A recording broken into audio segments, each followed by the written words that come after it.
ورنہ انڈیا نے تو پاکستان پر حملہ کرنے کے لیے فوجوں کی پیش قدمی کا حکم جاری کر دیا تھا.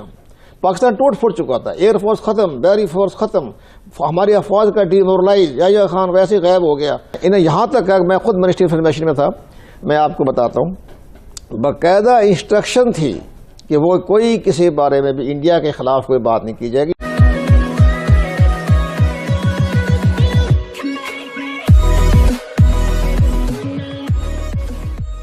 نمسکار دوستو. اب کوئی بھی ایک دیکھیں انٹیلیجنٹ یا پھر انٹیلیجنٹ کی بھی ضرورت نہیں ہے. اگر کوئی سیاح پاکستانی یہ سوچنے پر مجبور ہو جائے کہ بھائی 1947 سے لے کر ہم ابھی تک کتنی لڑائیاں لڑ چکے ہیں. دیکھیے فل فلیج وار بھی 3-4 ہو چکی ہے، اس کے علاوہ چھوٹا موٹا بھی چلتا رہتا ہے. تو کیا پایا آخرکار پاکستان نے؟ دیکھیے انڈیا نے بہت کچھ پایا ہے، ٹھیک ہے، انڈیا گروتھ کرتا رہا ہے. یہ بات الگ ہے کہ اگر اس ٹائپ کی سچویشن نہ ہوتی تو انڈیا اور بھی گرو کر لیتا، اس کی گروتھ اور بھی زیادہ ہوتی.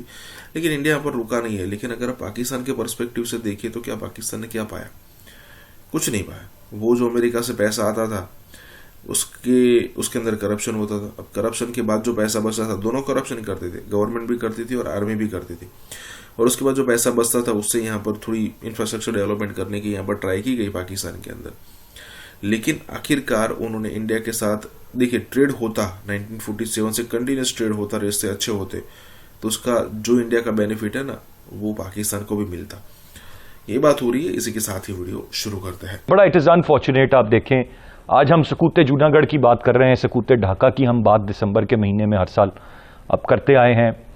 مقبوضہ کشمیر سر کریک کا معاملہ اپنی جگہ ہے. کشمیر میں بڑے حصے پر بھارت قابض ہو گیا.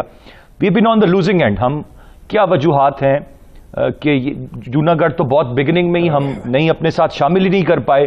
اس وقت ظاہر اسٹرینتھ نہیں تھی. بعد میں سکوت ڈھاکہ کا ہونا وہ بھی جغرافیائی اعتبار سے ایک دوری تھی، ایک معاملہ تھا. پھر کشمیر پر قابض ہو جانا.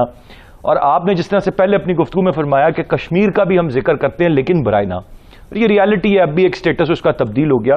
کیا وجہ ہے کہ ہم یہ بین آن دا لوزنگ اینڈ یا ہم اپنا علاقہ گنواتے رہے ہیں اور اب بھی یہ معاملہ تھما نہیں ہے؟ ہمارا دشمن آج بھی چاہتا ہے کہ بلوچستان کو ہم سے علیحدہ کر دیا جائے.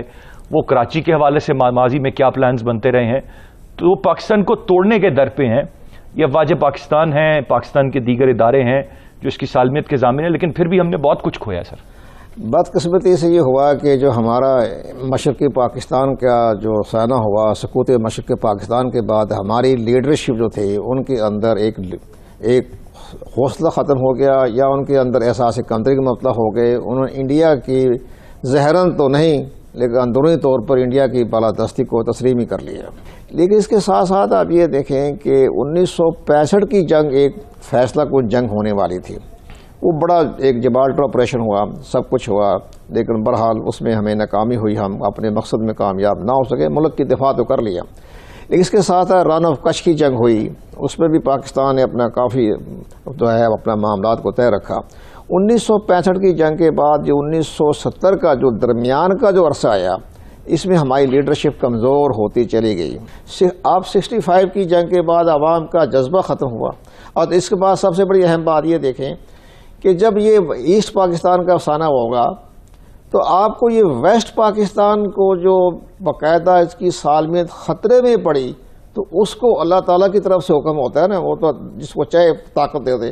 تو آپ کو ماننا پڑے گا کہ پریزیڈنٹ نکسن نے آپ کو ویسٹ پاکستان بچایا. ورنہ انڈیا نے تو پاکستان پر حملہ کرنے کے لیے فوجوں کی پیش قدمی کا حکم جاری کر دیا تھا. پاکستان ٹوٹ پھوٹ چکا تھا، ایئر فورس ختم، بیری فورس ختم، ہماری افواج کا ڈی مورلائز. یحییٰ خان ویسے غائب ہو گیا، ورنہ ویسٹ پاکستان خطرے میں پڑ چکا تھا 16 دسمبر کے بعد. اور اس کے ساتھ ساتھ یہ ہوا ہے کہ 1970 میں آ گیا، مارشل لگ گیا. مارشل لگنے کے بعد جنرل یحییٰ خان کے جو ہے وہ الیکشن میں معاملہ ہو گیا. پھر مجیب الرحمان کو اقتدار نہیں دیا. اس کے ساتھ ساتھ بھی انہوں نے اپنی انڈرسٹینڈنگ جو تھی وہ جو ہے وہ لوز کی. تب مشرقی پاکستان کے جانے کے بعد پاکستان آپ اصولی طور پر انتہائی کمزور اسٹیٹ کی طرح اٹھا. ذوالفقار بھٹو صاحب آئے، کانسٹیٹیوشن بنایا، نیا پاکستان نعرہ لگایا. یعنی ہر حکومت میں جو بھی آیا نیا پاکستان میں. نیا پاکستان کس بات کی بات کرتے ہو کہ آپ نیا بھارتی حدود بنا رہے ہو، وہ بھی نیا پاکستان. اب اس کے بعد آپ آگے چلیں. اب اس شملہ ایگریمنٹ ہوگا.